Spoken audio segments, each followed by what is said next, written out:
kami saat ini lagi memfokuskan kepada satu bisnis, gitu ya, satu bisnis. Bisnisnya ini begini, ini ngomong bisnis dulu, udah lah geopolitik nantilah, lu nggak bikin kaya, ini bikin lu kaya, gitu ya. Saya tuh merasa bahwa teman-teman dari 1.000 orang, kalau kita ketemu 1.000 orang, maka hanya 17% mereka yang entrepreneur atau pengusaha atau UKM dan lain sebagainya. Sisanya mereka adalah pegawai, sisanya mereka adalah profesional, mereka dengan berbagai profesi, gitu ya. Jadi saya kepikir, nah teman-teman sekarang banyak yang di rumah, mungkin menjadi jangka panjang ini di rumahnya, menjadi sebuah kebiasaan baru. Gimana caranya di rumah bikin duit? Itu nomor satu.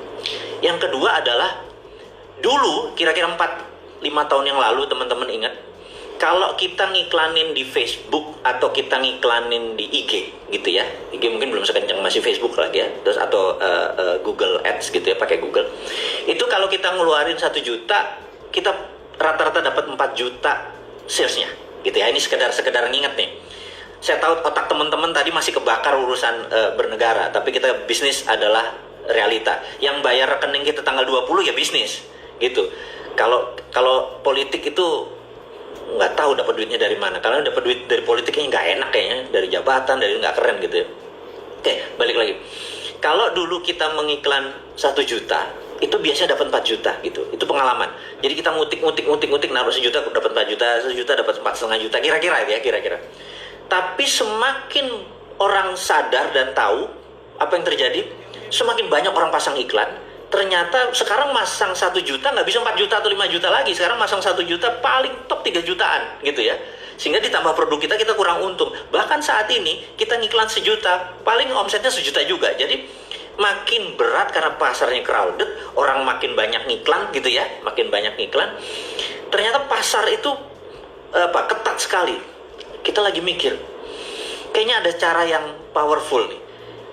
Saya lihat anak-anak muda generasi milenial dan generasi Z ini punya kelebihan dibandingin generasi saya, generasi kolonial.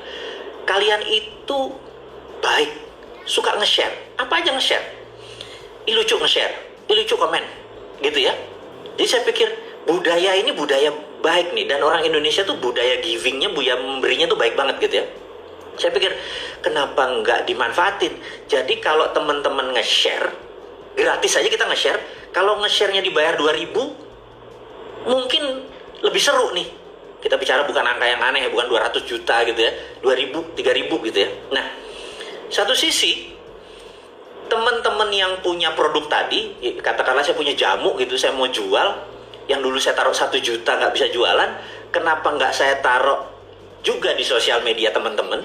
Jadi saya ini punya program nunggangi sosial media. Jadi bukannya membuat, saya bukan kepikiran sama teman-teman, bukan mau membuat new platform, tetapi memanfaatkan Wave. Jadi tetap di Facebook, tetap di IG, tetap di Facebook, tetap di IG. Cuman kita menggunakan platform, algoritmanya Facebook kita buka. Jadi kalau kita ngiklanin 500.000 aja, karena yang ngiklanin teman-teman sendiri, untuk mendapat 4 juta jauh lebih kena. Itu kita lagi nyoba. Nah, teman-teman kalau Anda punya produk, masuk ke www.viralmu.id ya.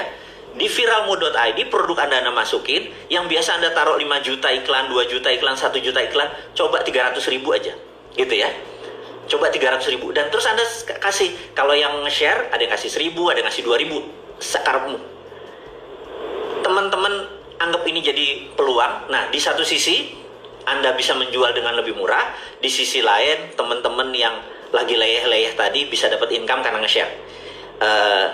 Ini adalah Viralmu. Jadi saya harap tadi setelah dapat ilmu, saya bilang saya mau jualan, dan disinilah saya pengen membantu UKM supaya mereka biaya iklannya turun, dan membagi ini kepada teman-teman supaya dapat income. Ya, besar kecil urusan nanti, besar kecil. Jadi sabar. Oh, saya yakin Anda nggak akan jadi bilioner dengan rekening 12 digit dengan memviralkan. Berapa yang harus diviralkan gitu ya. Tapi ini adalah momen untuk saling menolong, antara UKM saling tolong gitu ya. Nah, algoritma kita menarik. Ini yang sistem yang saya bilang bahwa kita punya sistem yang di-share ini, dia otomatis hanya mencari lokasi yang terdekat dengan warteg. Misalnya warteg A gitu, di-share sama temennya, itu di-share hanya untuk daerah situ doang. Kita udah tahu cara algoritmanya, kita udah tahu siapa tinggalnya, karena di Facebook hal itu dibuka. Itu yang menarik. Facebook itu open ininya manajemen, jadi kita bisa tahu, oh ini bisa diginiin gitu ya. Kita mencarinya cukup lama, maksudnya brainstormingnya cukup lama, the ideas come up now gitu ya. Saya pengen teman-teman memanfaatkan viralmu .id untuk menjadi solusi buat Anda gitu ya. Nah, kemudian kalau Anda ingin berilmu lagi masanya sekarang adalah aduh pengen belajar gitu ya. Buku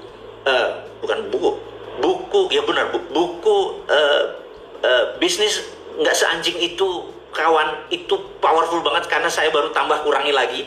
Dan saya pikir kalau bisnis akhirnya hanya pebisnis doang. Saya pikir jangan. Integritas itu bukan masalah pebisnis. Parent, sebagai ayah, sebagai orang tua, murid, student, semua profesi, integritas harus ditegakkan. Karena kalau semua menegakkan integritas, semua orang melakukan hal yang benar, Indonesia menjadi powerful, gitu ya. Jadi pelajaran yang tadi hanya sekedar berbisnis integritas seperti mengkritik anak-anak 5,6 triliun hanya untuk belajar pancing, belajar nggak tahu, jangan-jangan nanti besok ada belajar karambol gitu ya, bilang wah gila lu belajar karambol lu, masuk ke dunia pelajaran gratis itu, terus negara harus bayar gitu ya. Saya bilang ini kurang ngajar nih anak-anak. Jadi gara-gara kepikiran itu saya pengen mengajari orang begini loh bisnis integritas, dan saya pernah melakukan kesalahan. Supaya jangan Anda lakukan kesalahannya, ada 50 tulisan saya yang stupid, yang goblok, yang kejedot. Jadi itu bukan yang sukses-suksesnya aja. Terus gimana saya melakukannya, gimana saya minta maaf, gimana saya merendahkan diri saya supaya survive. 25 tahun berbisnis gak gampang. 25 tahun masih ketemu lo lagi gak gampang. Kalau Anda gak punya integritas, bilang oh gue pernah dimakan sama bosman, habis gitu ya. Hal itu panjang, dan sebagai parent, sebagai husband, sebagai pasangan hidup dan lain sebagainya. Ini yang saya pengen teman-teman punya di buku. Pesan aja. Nanti di IG ini akan keluar di mana pesan dan belinya. Dan terakhir, kalau Anda benar-benar ingin merubah mindset, kalau ini beda nih, karena ada subliminalnya. Road to Billionaire itu harus pakai headset. Karena gelombang kirinya makanannya berbeda. Karena selisihnya 4, sekian cycle per second itu adalah learning gelombang belajarnya. Jadi pada saat gelombang headsetnya berbeda, masuk pelajaran itu menjadi platform kita di bawah sadar gitu ya. Kalau enggak, kita membentuknya puluhan tahun. Habit itu bentuknya lama. Kalau ini agak dipercepat. Dan pelajaran itu memang ada tulisannya, tapi karena pakai subliminal, karena itu barangnya mahal. Karena alat itu cuma ada di Singapura, di Indonesia nggak ada. Kami buatnya di Singapura dan mahalnya minta ampun, karena itu barangnya nggak murah gitu ya, teman-teman. Jadi itu adalah sedikit jualan saya, iklan di ujung dari pelajaran tentang geopolitik dan geostrategi. Saya ulangi lagi supaya teman-teman ingat bahwa saya berharap Undang-Undang Dasar ya, UUD 2002 diubah menjadi Undang-Undang Dasar baru agar kita ke depan mempunyai pagar-pagar bela negara, yaitu anggota DPR, sistem electoral vote. Itu bisa membuat kita menjadi bangsa yang kuat.